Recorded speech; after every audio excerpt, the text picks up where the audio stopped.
everybody. Welcome into First Take. Good morning. Appreciate you hanging with us. The crew all in-house today. Skip Bayless, Stephen A. Smith, Molly Karen. 2 days in a row? It's fantastic. What causes this? Happy 2016. I love this. I can leave No, and meet y'all in New please. York and come on from New York. What's up, big boy? How What's are going you? on, man? What's How up, you doing, Mr. Molly? Connecticut? Yeah. Don't you dare call me that. Yeah, that's Don't what's you happening. dare call me that. Ain't nobody Skip and I here like from it. Connecticut, especially with this weather. It's The freezing. last thing he is Mr. Connecticut. There Trust we me. go. There we go. All right, Ryan Clark will join us in a little bit. So they didn't eat him. Instead, they fed him a contract extension. The Colts wrap up an 8-8 season with a win over the Titans, but missed the playoffs for the first time in 4 seasons under Pagano. Here's a tweet from Vontaze Burfict basically saying, you wouldn't understand. Hashtag Chuck Strong. Stephen A., how surprised are you? Wait, Actually, I'm Skip, gonna go. you know what? Skip, Thank let's you. go. Yeah. Skip. I'm the one who's here Skip. every day. Yes, you so are. I deserve to you go deserve first a little on this. more. Thank you, Molly. More I'm here alert every love. day, Yes. but I'm here for you. That's every true. day. Oh. There we go. Touche. All right, There we yeah, go. such a love fest. Back to the question. How do you feel about Pagano's extension? Let's ask the surprise question here. How surprised was I? I was very surprised, and after I thought about it, I should not have been surprised. We are once again dealing with Jim Irsay, right? So this was so typical, so predictably unpredictable from this spoiled brat of a son of an owner who inherited this team and does whatever the heck he decides to do on any given spur of any moment. So everybody reported, everybody presumed and assumed that Chuck Pagano was gone. And we just saw his quotes, the 2 famous or infamous quotes about they can fire me, but they can't eat me. And the one about Boise, if he's in Boise a year from now playing with his grandkids, he'll be just fine. And he would have been just fine. Because Chuck Pagano is a good guy, tough guy, good-hearted guy. You met him at the ESPYs a couple of years ago. Great guy. He really is. And has his life in order and perspective after the disease he beat to continue on with his life. So what happened? Jim Irsay sat back and said, now, wait a second. Everybody thinks I'm going to do that, so I think I'm going to shock the world, and I'm going to do this. I'm not only going to keep him, I'm going to give him a 4-year contract just to say, watch this, world, watch what I can do, because I am the owner of the Indianapolis Colts, and is he ever? So there he was last night, Jim Irsay, talking about continuity and stability. This is the same Irsay who let the same Chuck Pagano twist in the wind all year without a new deal through thick and thinner, as obviously they did not have Andrew Luck for a bunch of games. They were stuck with Matt Hasselbeck, who actually did a very good job. They hung in, they hung on, and they finished 8-8. And that's after 3 years of 11-5, 11-5, and 11-5 from Chuck Pagano. And so there's Irsay saying, hey, this man, people forget he's won 41 games in 4 years. Nobody forgot that. Nobody did except Jim Irsay. And all the reports said he decided that Pagano's not the guy who can take them over the top to a Super Bowl championship. So here he is. And all the reports were that he was a Grigson guy. That Jim Irsay was fond of Ryan Grigson, the GM, who had his ear. And Bob Kravitz, the most plugged-in writer-reporter in Indianapolis, wrote this just here this morning, just posted it, where he said that from all he's been told inside the organization, that the relationship between Pagano and Grigson had become untenable and toxic. That's right. So now they're kumbaya. So now Jim Irsay sits first with Pagano and says, oh, I think they can get along, and then forces them back together when they were do not invite him from the start. This is absolute madness, even though I believe that in the end, Pagano did deserve to stay. But it's one of those situations that it feels wrong to me with Grigson then also retained as his running mate GM. I think this is going to be a very tricky situation to navigate for Chuck Pagano, even though I believe the players all wanted him to stay with all their hearts and souls. So I think right move for all the wrong reasons by an owner I don't have a lot of respect for. I agree with you, first of all. It's important to say this. As a person, you couldn't be happier for Chuck Pagano because he is a good man. He is. And he has been through a lot. he does seem to be an incredibly nice guy, and the players rave about him. They do. I know numerous players inside that locker room. They rave about Chuck I think Pagano. It's from the heart. It feels genuine. It feels very genuine. It is very genuine. Yeah. It's from the heart, so it was good to see Chuck Pagano stay. I was a little bit surprised because it seemed like it was going to be blown up because, again, the untenable, toxic relationship as Kravitz described between Grigson and Pagano. You just got the feeling that the coach was going to get chucked. Sure. The coach was going to suffer the consequences. So when I saw the fact that it was a new 4-year extension, I was happy for Pagano, but surprised simply by the length and by how expeditious the process was, because it was just the day after the regular season had ended and you failed to make the playoffs. This is the franchise that you said you expected to win several Super Bowls with your franchise quarterback that hasn't been in a Super Bowl yet, and you're not in the playoffs. So I was surprised, but pleasantly so, and happy for Pagano.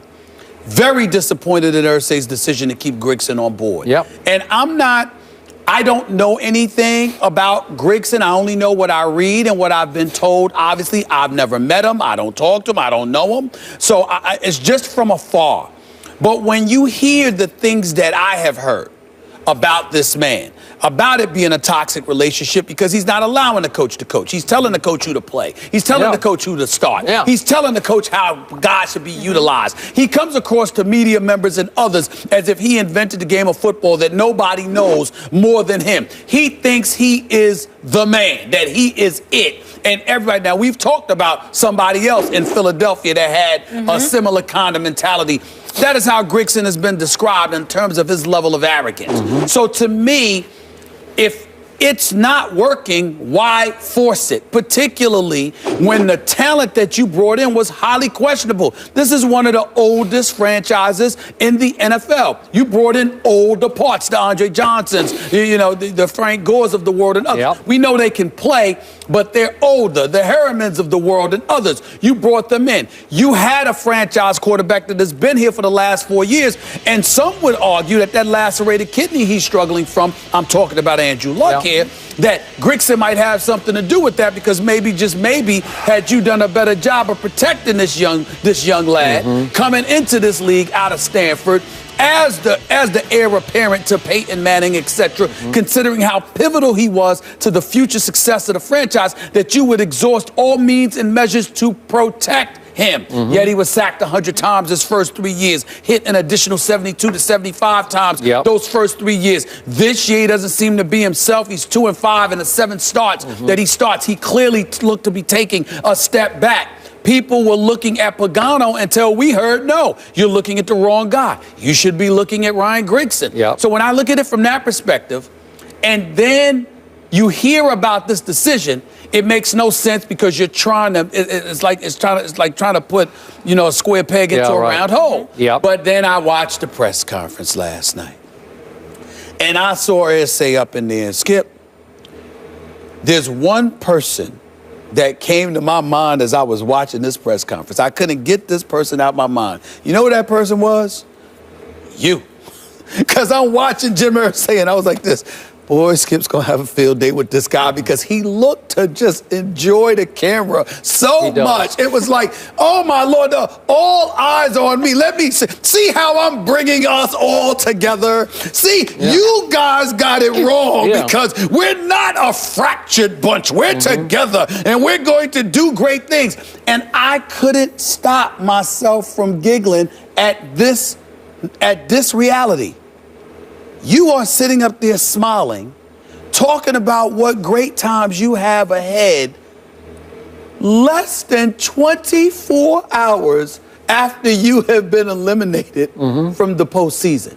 It ain't like this is a week later or 2 weeks later, you got some time to let it all sink in. It's not even 24 hours, and you're sitting up there laughing and having a ball. The city of Indianapolis got to watch playoff games on TV. They don't get to come to the Dome to watch you play. They don't get to watch you be a playoff team. You were just in the AFC Championship game a year ago, although Peyton Manning's injury had a lot to do with it, because I don't think they would have beaten Denver if Peyton Manning was 100% healthy in Denver. But the point is, you've just been eliminated from the postseason, and you're sitting there smiling like it's nobody's business. And I said, you know what?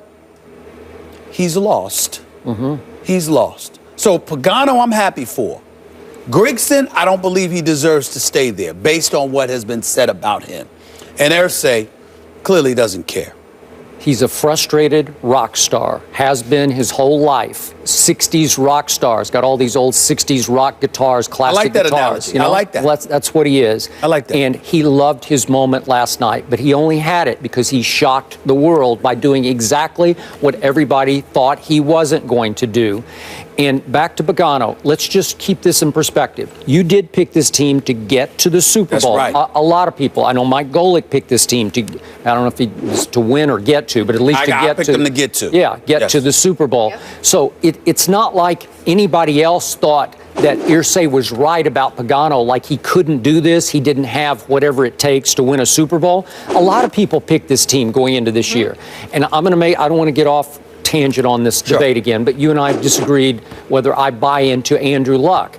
I can make a strong case that Pagano has won not because of Andrew Luck, but in spite of him and his turnovers, because he has become a turnover machine. I'm going to say this quickly again. His rookie year, he was second only to Mark Sanchez in total turnovers in the NFL. Last year, he was second only to Jay Cutler in turnovers in the NFL. Yet they continued to win games. And again, he's a very good player. He may turn into a great player before all this is over, but he hasn't been through 4 years. And the point is, Pagano has still done very well, and he did very well this year without him and with 40-year-old Matt Hasselbeck. And my response to your assertions there is that maybe Pagano I can make a stronger case that Pagano has won in spite of Grigson. You could not say? in spite of Yeah, Andrew. All right. he's been handcuffed. You know, so he's been handcuffed, and everybody knows it. And the reason why Pagano was probably smiling so much yesterday is not because of the 4-year extension. Maybe, just maybe, Irsay said, we're going to take the handcuffs off you, Grigson. You do your job, but you let this man coach this football team and leave him alone. Don't force, even though we both had a problem with Pep Hamilton being let go. I didn't like that. You didn't like that. But the fact of the matter is, a head coach should be allowed to have the coordinators of his choosing, not of the GM's choosing. Pagano should have never been handcuffed with Pep Hamilton or anybody else if that's not who he wanted walking into the door. So maybe that's why he's smiling so much. Last quick thought. As I watched that press conference last night, I did have one fantasy flash of what I wanted to see happen. I was hoping that Chuck Pagano would use this national stage to suddenly announce, Jim, you can stick it. You know, like you could have your job because I'm not going to take it. That was my Hollywood ending. I love it. Because wouldn't that be great? It's easy for me to say because Chuck he wants the job. And it's a great job, and I'm sure he will continue to do very well with it. But I would have gotten a great kick out of that if it had happened. It didn't happen. He called it the best day of his life, which I found very powerful with everything that he's overcome. And hopefully now maybe he can beef up that O-line a little bit, not just the skill positions, because we know they need some help there.